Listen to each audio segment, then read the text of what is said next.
In a vast and powerful empire stretching across many lands, a king named Xerxes ruled from a golden palace. His word was law, his wealth unmatched, and his pride great. One day, the king held a grand feast to display his power. In his arrogance, he summoned Queen Vashti to appear before his guests. She refused. Enraged, the king removed her crown and banished her from his presence. A search began for a new queen. Young women from across the empire were brought to the palace, and among them was a Jewish girl named Esther. She was an orphan, raised by her cousin Mordecai, a faithful man who served quietly at the king's gate. Esther was beautiful, but more than that, she was gentle and wise. She kept her heritage secret, just as Mordecai advised. In time, the king chose Esther and placed the royal crown upon her head.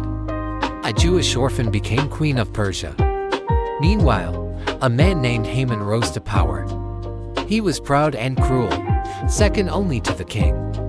All were commanded to bow before him, but Mordecai would not. When Haman learned that Mordecai was a Jew, his anger burned fiercely, but it was not enough to punish one man. Haman plotted to destroy all the Jewish people throughout the empire. He cast lots to choose a day for their destruction and convinced the king to sign a decree of death. The law was sealed. There was no turning back. When Mordecai heard the news, he tore his clothes and cried out in the streets. He sent word to Esther, urging her to act. But Esther was afraid. To approach the king without being summoned meant death unless the king showed mercy. She had not been called for many days. Mordecai sent back a message that echoed through history. Do not think that because you are in the king's house you will escape. If you remain silent, deliverance will rise from another place. And who knows whether you have come to the kingdom for such a time as this? Esther understood. She called for fasting and prayer among her people. Then she spoke words of courage. If I perish, I perish. Dressed in royal robes, Esther approached the king's throne. Silence filled the room. The king looked at her, then extended his golden scepter. She lived. The king asked what she desired, promising up to half the kingdom. Esther did not rush. She invited the king and Haman to a banquet. Then she invited them again the next day.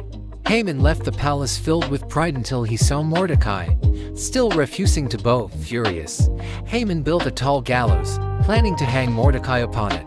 That very night, the king could not sleep. He ordered the royal records to be read aloud and discovered that Mordecai had once saved his life by exposing a plot against him, yet Mordecai had never been honored. The next morning, Haman entered the palace. The king asked him, what should be done for the man the king delights to honor? Thinking the honor was for himself, Haman described a grand celebration. Then the king replied, go at once and do this for Mordecai the Jew. Haman was humiliated. Later that day, at Esther's banquet, the king asked her true request. Esther finally spoke. She revealed her heritage and exposed Haman's plot to destroy her people. The king rose in fury. Haman fell at Esther's feet, begging for his life.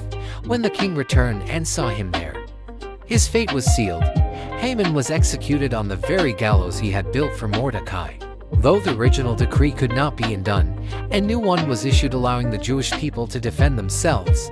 On the appointed day, they were delivered. Mourning turned into joy. Fear turned into celebration. Mordecai was honored. Esther remained queen. And God's people were saved without a single miracle spoken aloud. Yet his hand was everywhere. The story of Esther reminds us that courage matters, that timing is sacred, and that even when God seems silent, he is still at work. Because sometimes, you are placed exactly where you are for such a time as this.